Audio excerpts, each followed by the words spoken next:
So বন্ধুরা, সকালের জন্য তোমাকে গুড মর্নিং। তোমরা কেমন আছো? আশা করছি তোমরা সবাই খুব খুব ভালো আছো। তো আমি তো আমরা চাষবাস করি, জানো তো। তো তাই জন্য বাবার জন্য পান্তা নিয়ে যাচ্ছি। তো চলো দেখাবো। আগে দেখিয়ে দিই মা কী করছে।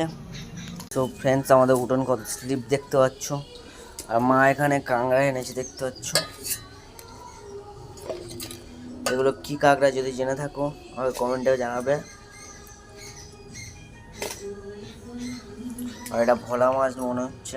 না না, বলা মানে না, ফ্যাঁসা মাছ এটা। এটা ফ্যাঁসা মাছ। তো চলো। তো বন্ধুরা, আমার জ্যাঠার এই ট্র্যাক্টরের চাকা পাওয়া বাহনটাকে নিয়ে আমাকে এখন যেতে হবে। তো চলো যাওয়া যাক, গিয়ে দেখা হচ্ছে তোমাদের সাথে। তো বন্ধুরা, দেখতে পাচ্ছ রড এখানে চলে এসেছি।